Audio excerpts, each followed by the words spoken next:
and certainly milestone work done around Tulsa and any number of areas, reparations team, so many cases that were brought in the spirit that we call it people's lawyers, that sometimes you win the case, but even if you don't win the case, you advance people's knowledge, you advance the struggle by raising these cases. So would you please welcome Professor Charles over to you. Thanks so much. I want to say a few words. One of our great leaders is here, and we have to thank him for the work that he's done. I thank him in his absence. But John Conyers has introduced this bill year upon year upon year upon year.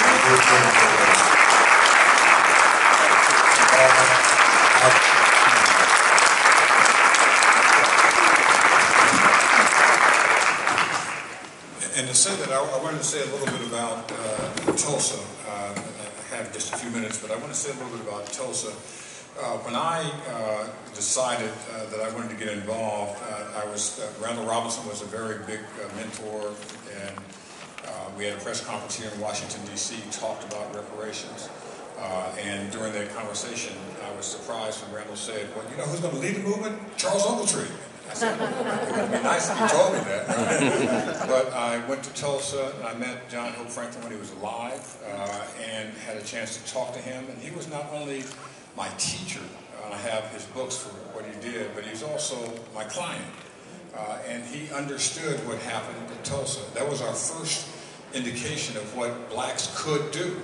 And Tulsa, Oklahoma is a great example of how, when blacks have the opportunity, segregate us, put us in a different part of town.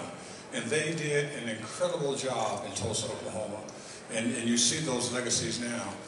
And the reality is that there were 100 people from Tulsa who came when I first had the discussion and went down there to represent them. And now only 3 of them alive.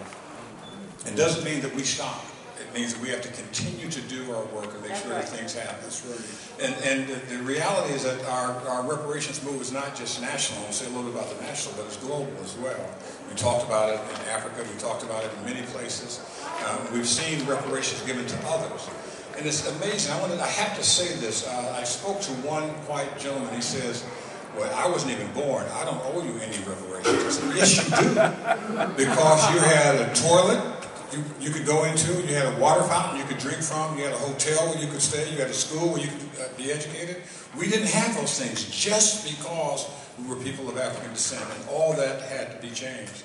And we're slowly moving that. And President Obama will not be happy. He was my student, and I've been trying to have him have this conversation. And he says, we've got reparations, we've got jobs. We said, no. If you learned anything, you have to learn that we still don't have reparations. That's right. And we still need it. That's very important. And that's why I had that conversation with him. And I'm not sure that I'm still allowed to enter the White House, but I know the space where I can protest not being able to enter the White House, and I think that's going to be important. But when we talk about reparations, we talk about jobs, we talk about education, we talk about health, we talk about medicine. All those things are very critical. And we make sure that our children understand it. They need to understand that when they're born, that they have to understand that reparations is one of their key issues. They have to go to school. They have to get a job. They have to make sure they're part of protests. And I'm so glad that Black Lives Matter is very prominent around the country. It's in a sense the same sense. I'm not criticizing. We had this sort of marching when I was a kid. Remember the guy named Dr. Martin Luther King Jr.? And how he went out and every single protest he had, all the men and women were dressed in a classic fit. Dresses, suits, shoes, everything was nice. And what they didn't have, any weapons. And they were prepared to be beaten, to be jailed. And John Lewis, we need to celebrate him, a young man, a teenager.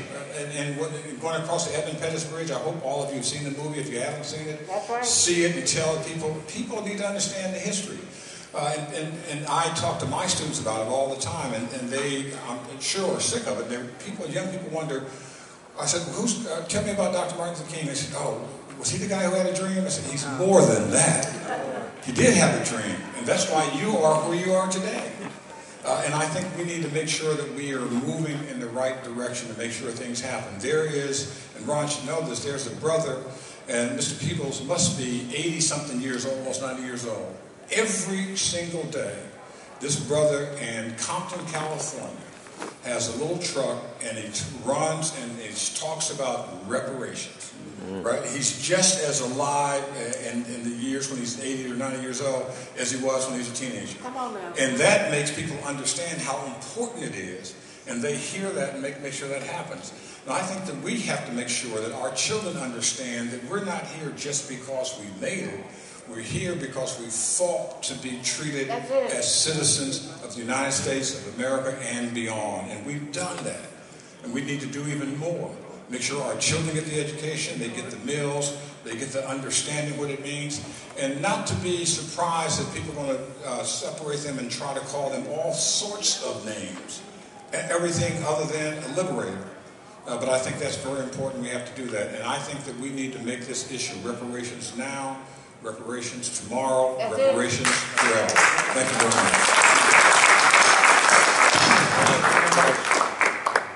And now what we'd like to do is, hopefully all of you have a copy of this document. Well, my dear friend Greg Moore, give it Greg Moore is a great brother, one of the great organizers around voter registration and education. Got some copies? Right. We don't have it. We just have this protocol. So we're getting this out. And while we're at it, would you just be kind enough, Greg, to give the